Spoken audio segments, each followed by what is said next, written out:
안녕하세요. 권영호입니다. 권영호TV 채널을 시청해주시는 열렬 구독자와 시청자 여러분 감사합니다.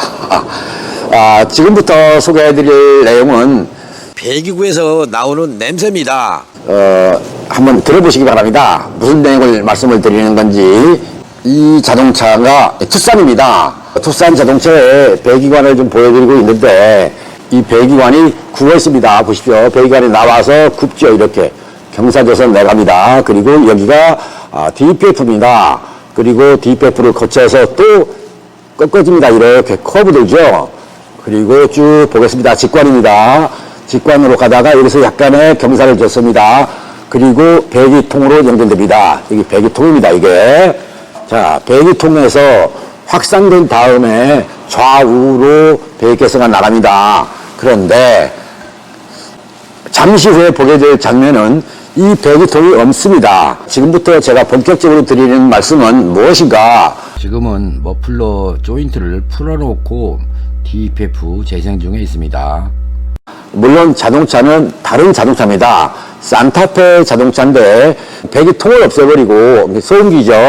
없애버리고 배관으로 처리했습니다. 이렇게. 그런데 이 모습을 잠시 후에 사진으로 보여드리겠습니다.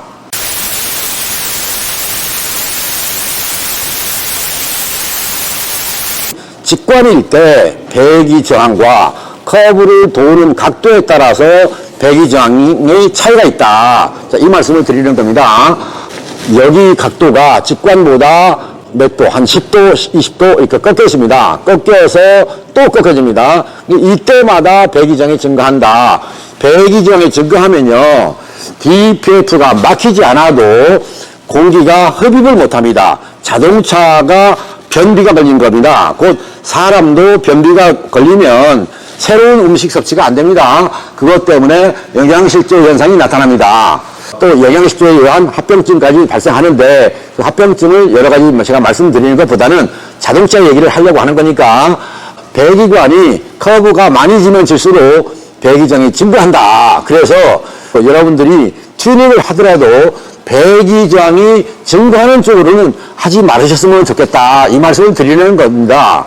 지금 잠시 후에 보게 될 이 산타페 자동차의 경우는 엔진 오일에 문제가 있고 흡입 계통이 막혀 있었고요. 그리고 냉각수가 문제 있었습니다. 그 세 가지 정도만 되면은 될 줄 알았습니다. 그런데 데이터를 보니 여러 번 바뀌는 거예요. 즉 엔진 상태는 좋아졌는데 데이터가 바뀐다. 그 데이터가 바뀌는 양이 뭐였냐면 바로 이 DPF였습니다. DPF의 막힘 양이 나타난다, 증가한다. 곧 여기 내부를 깨끗이 청소했음에도 불구하고 또다시 몇 분 만에 0.5g, 0.3g, 0.4g 막 이렇게 바뀝니다. 계속 막히는 현상이 나타납니다. 무엇 때문에 그럴까? 그래서 엔진룸에서 원인을 찾다가 배기 저항이 증가하는 양을 슈트 퇴적량으로 볼 수 있었습니다. 슈트 퇴적이 없어야 되는데도 계속 쌓인다. 어디서 문제가 생겨서 외부 공기가 들어가서 압력이 증가하는 건 아닌가 이런 생각이 들어서 차를 들고 이렇게 봤습니다. 청진기 갖다 대서 쭉 들어가는데 없어요. 쭉 갔습니다. 이렇게 갔더니 여기 오니까 이 배기통이 없는 거예요. 그리고 파이프에 경이 달린 사이즈로 배관을 이상하게 해놨어요. 그것을 방금 전에 여러분이 보신 겁니다.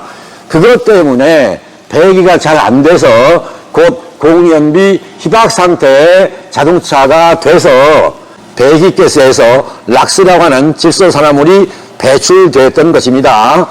그래서 이거를 장착하느냐, 배관에서 배기저항이 없도록 만들어 주느냐, 이것을 많이 고민하다가 현재 그냥 이거 장착된 이 파이프가 장착된 그대로, 즉 소음기가 없이 파이프가 되어 있는 상태에서 배기저항을 줄이는 방법으로 개선을 했습니다.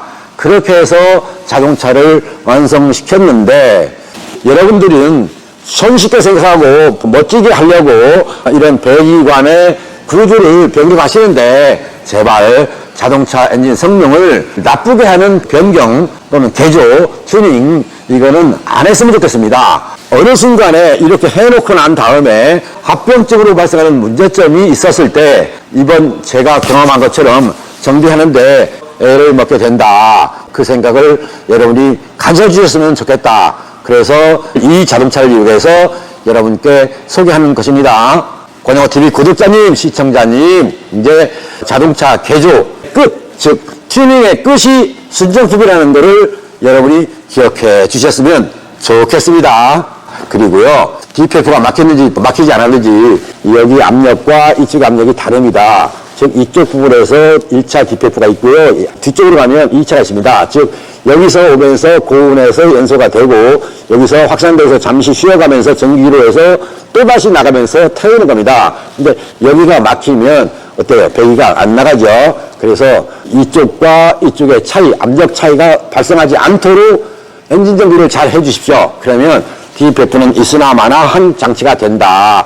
이렇게 기억해 주시고요. 이것 또한 배기저항인데 배기관의 모습을 보기 좋게 하려고 꺾어서 이상스럽게 이렇게 개조해버리는 그걸로 인해서 여러분 자동차의 엔진 성능이 다운되는 현상은 제발 피해 주셨으면 하는 바람의 말씀으로 오늘 동일한 자동차가 아니라서 좀 아쉽긴 하지만 이 내용을 가지고 여러분들의 자동차 성능이 좋았으면 또 배출가스로부터 자유로웠으면 하는 바람의 말씀을 드리는 것입니다.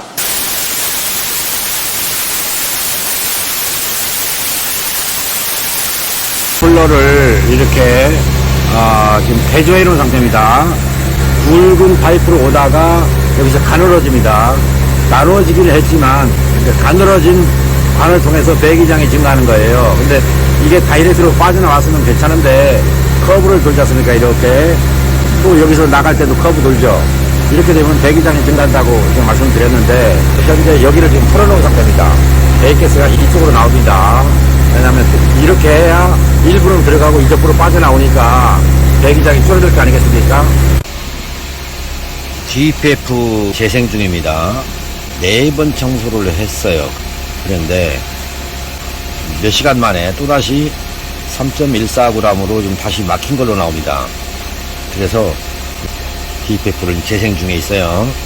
이거에 0g이 나온 상태에서 최정량이 얼마나 늘어나는지, 안 늘어나면 머플러가 되는 것이고 늘어나면 엔진 쪽이고요. 이렇게 결론을 내릴 겁니다. 0.39g 남아있는 걸로 나오죠. 좀 더 놔두면 이제 이게 0g이 돼야 돼요. 만약에 0g이 안 되면 또다시 이 모드를 들어갈 것이고요. 자, 0g으로 바뀌었죠. CPF 내 실제 퇴적량 0g, CPF 전단 온도가 631도죠. 아직도 연료는 줄이고 있는 상태고 이제 마무리 단계에 들어가 있어요. 이게 조금 있으면 끝나고 멈추어서 정상적인 DPF 상태가 된다는 얘기가 됩니다. 이 상태로 다 끝난 다음에 또 지켜볼 겁니다. CPF 그 퇴적량이 얼마나 늘어나는지. 만일에 머플러에 의해서 생겼다면 안 늘어나는 겁니다. 머플러를 풀어놓은 모습을 잠깐 보여드릴게요. 현 위치에 머플러가 있어야 하는데 머플러를 탈거하고 지금 사진과 같이 배기관을 개조했습니다. 이렇게 됐을 경우에 배압이 늘어난다는 것을 여러분은 모르시기에 이렇게 마음대로 개조를 하셨는데 사실은 이거는 해서는 안 되는 작업입니다. 이 자동차와 같은 사례를 통해서 여러분들의 생각을 바꾸거나 아니면 배압이 형성되지 않도록 배기관의 구조를 또는 통의 크기를 결정했으면 좋겠습니다. 권영호TV 시청자 여러분 그리고 구독자 여러분은 꼭 명심해 주셨으면 좋겠습니다.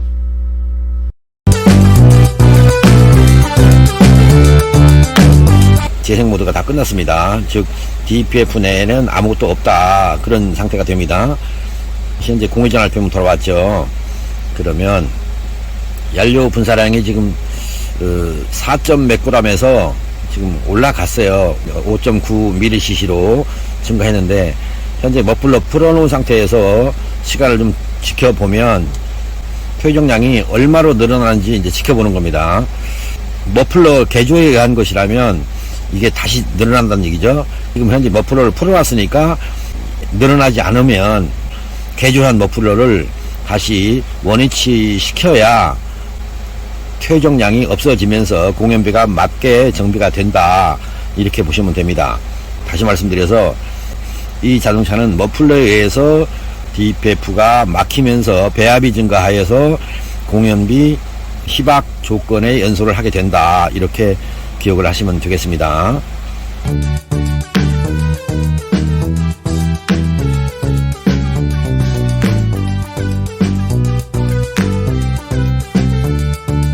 그래서 제가 요구하는 거는 머플러는 개조하지 않는다.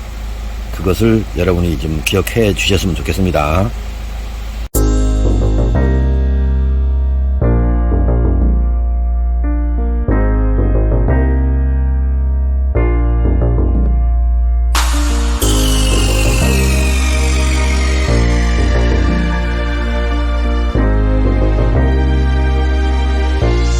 지금 여러분한테 보여드리고 있는 장면은 이게 오일팬 쪽입니다. 엔진의 하단부에 있고요. 한번 보겠습니다. 이렇게 여기 보여드리는 장면, 이게 보이십니까? 이게 뭔지. 이게 오일팬입니다. 그리고 코크가 보이죠? 오일 드레인 콕이 보이는데, 드레인 콕 주변으로 검정색으로 뭐가 보이죠? 이 영상을 전에 여러 개 찍었는데 여러분한테 그냥 짤막한 영상이나마 소개를 해드릴까 해서 촬영 중에 있습니다. 이것이 뭐냐면 보온 커버입니다. 날씨가 추운 극지방에서 운행하는 자동차들의 경우에 오일팬을 보호해서 오일 온도가 급격히 떨어져서 오일 점도의 영향을 덜 받게 하겠다는 취지하에 저게 설치되어 있는 건데, 우리 한국에서는 오일팬 보호 커버가 필요가 없습니다. 여러분이 아셨으면 좋겠는데, 제가 가끔 이거를 보고 떼어내는 차도 있습니다. 엔진 정비를 의뢰를 받았을 경우에. 그런데 엔진 정비를 의뢰받지 않았을 때는 안 떼어냅니다. 저것도 처치불량이니까요. 그래서 여러분들 자동차에 있는 오일팬에 저 보호 커버가 있다면 그냥 미련 없이 제거하는 것을 권장드립니다. 만일에 저거를 뗐을 때와 장착한 그대로의 차이를 여러분이 가지고 있는 진단기 있죠? 그 진단기 스캐너를 이용해서 엔진 오일 온도 이거를 체크해 보시면 즉 저것이 떨어졌을 때와 붙어 있을 때 오일 온도 차이가 있다는 것을 아시게 될 거고요. 주행하게 되면 더 차이가 크다는 것도 알게 됩니다. 그것 때문에 엔진의 소음을 증가시키는 것이고, 또한 엔진 오일에서 거품을 유도시키는 역할을 하고 있다. 그 거품이 있으면 엔진 마모가 일어나고 엔진 오일 레벨이 일정하지 않고 마모 또한 증가하는 것입니다. 그래서 여러분들은 혹시나 중요하니까, 귀중하니까 장착했을 거 아니냐라고 시비를 걸 생각을 하지 마십시오. 만일에 그렇다면 저한테 시비를 거실 분이라면 제가 안 하시면 되는 거고요. 혹시나 제 말씀을 따라 주실 분이라면 그냥 미련 없이 제거해 주시는 것을 권장드립니다. 곧 여러분 자동차의 엔진 성능을 위해서 이렇게 제거해 주는 것을 권하고 있으니까 탈거된 부품을 처치하는데 조금 애를 먹을지언정 여러분들은 권영호TV의 애청자로서 권영호가 드린 팁에 대해서 무시하지 않았으면 하는 바람으로 이 말씀을 드리는 것입니다.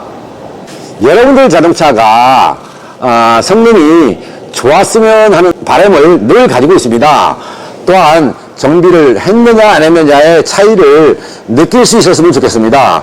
정비를 했는데도 정비를 안 한 거와 똑같은 느낌이라면 굳이 정비할 필요가 없겠죠. 아니면 여러분들이 감각을 모르시거나 또는 스캐너를 활용해서 정비 전후의 데이터 비교를 안 해보셨기 때문에 뭔가 차이가 있다는 걸 모르실 거니까, 가능하면 여러분이 느끼는 범위 내에서 모든 자동차의 정비가 이루어졌으면 좋겠습니다. 물론 뭐 서스펜션의 문제도 운행하면서 느낄 수 있겠지만 또 타이어 공기압의 차이도 느낄 수 있겠고, 그런데 나는 뭐 그냥 시동만 걸리면 좋은지 나쁜지 모르겠다 이렇게 생각하고 타시는 분들이 많으세요. 그런 분들이라면 굳이 정비할 필요가 뭐 있겠습니까? 그냥 대강 시동이 꺼지지 않으면 타고 다니다가 어느 시기가 되면 차 바꾸시면 되는 거 아니겠습니까? 그래야 자동차 회사도 살고 경제도 돌아간다는 생각을 하십시오. 다시 한번 시청해 주신 여러분께 짤막한 영상으로서 오일팬의 보호 카바에 대한 말씀을 드렸고요. 이 자동차는 투싼 자동차인데 산타페에도 있었고요. 다른 자동차에도 있었습니다. 이거를 발견한 자동차가 한두 차종이 아니라서 일일이 검역은 못하지만 아마 내 자동차 엔진 오일을 교환한다. 그때 한 번 정도는 이 오일팬 카바가 있는지 없는지 확인해 보시는 것도 좋겠고요. 또한 자동차 메이커에서는 이거를 장착하지 않음으로써 원가 절감도 될 건데, 문제는 원가 절감보다 추후에 발생할 이익이 더 크다는 점을 생각하셔서 경제 활성화를 위해서는 꼭 필요한 존재다. 그러나 여러분들의 사정을 위해서는 필요 없는 존재다. 이렇게 양면성을 가진 부품에 대해서 말씀을 드렸습니다. 건강한 하루 되십시오. 복된 날 되십시오. 그리고 여러분 모두가 대박나는 날 됐으면 좋겠습니다. 이해되셨죠? 예, 물러갑니다. 바이바이.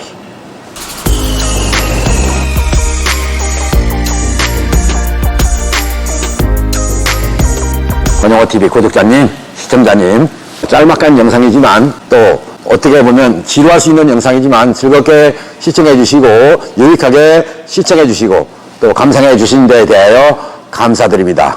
오늘 대박 나십시오. 감사합니다. 바이바이.